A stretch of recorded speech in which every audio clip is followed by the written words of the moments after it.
everyone, welcome to another episode of Webtech Tutorial.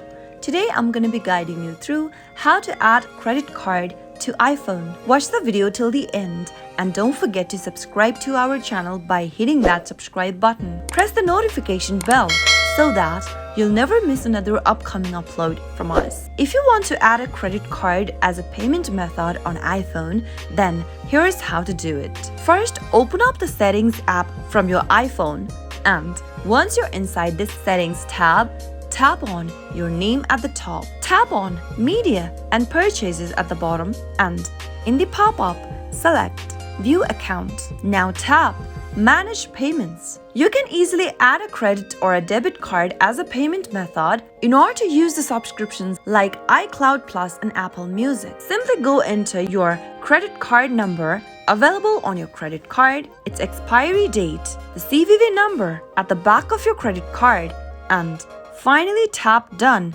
at the top right in order to add a credit card as a payment method on your iPhone. That is how you can easily add credit card to iPhone. I hope the tutorial was helpful to you. If it was, go ahead and give us a thumbs up. I'll soon be back with more videos like this. Thank you for watching.